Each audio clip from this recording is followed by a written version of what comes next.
क्या आपको भी लगता है कि आप कंट्रोल फ्रीक हैं, पर आपकी कंट्रोल सेंसी और जायरो की नॉलेज थोड़ी वीक है? तब भी गेम में बनना थोड़ा सटीक है, तो ये वीडियो जरूर देखना। ठीक है? वेलकम दोस्तों। अगर बैटलग्राउंड्स में करना हो बूम बाम तो फाइट्स लेनी पड़ेगी घमासान। विक्टर है मेरा नाम और टिप देना मेरा काम।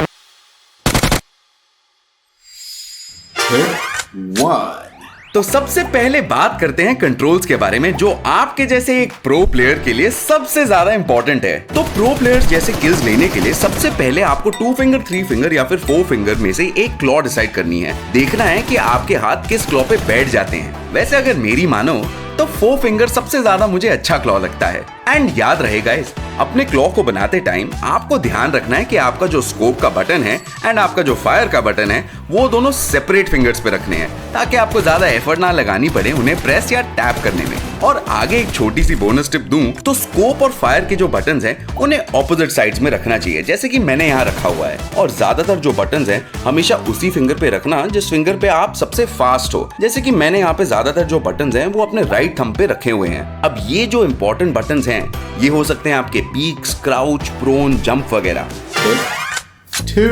तो दोस्तों कंट्रोल्स तो आपने बना लिए हैं, लेकिन इन्हें मास्टर करने के लिए आपको कुछ ड्रिल्स भी प्रैक्टिस करनी पड़ेंगी, क्योंकि गाइस बीजीएमआई के यूनिवर्स में कॉन्करर बनने के लिए लगते हैं घोर तपस्या।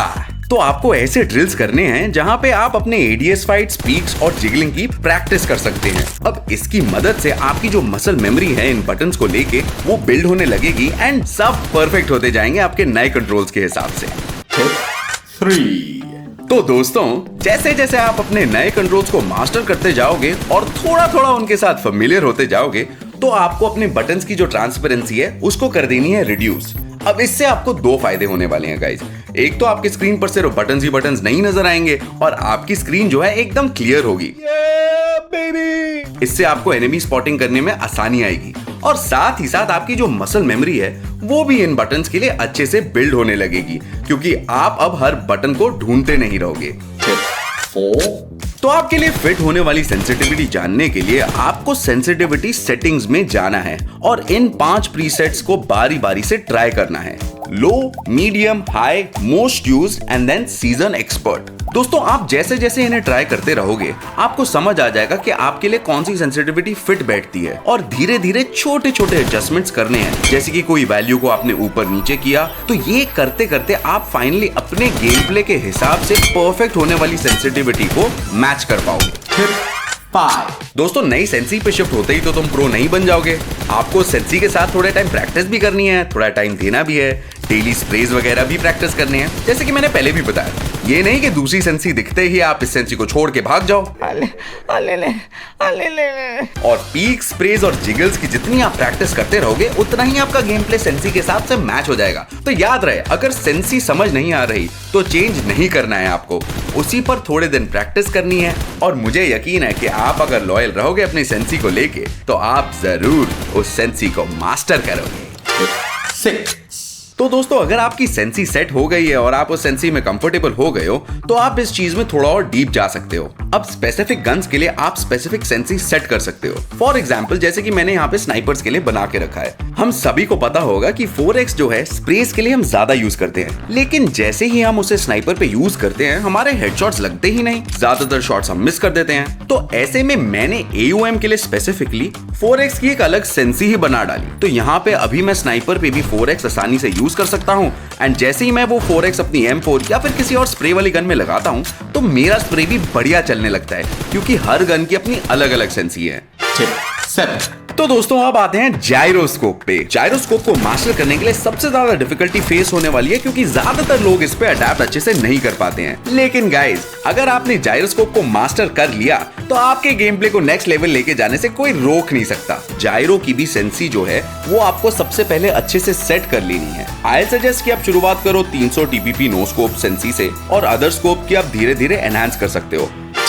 8 दोस्तों जायरो की मदद से तुम ऐसे वाले स्प्रेस को कुछ ऐसा बना सकते हो।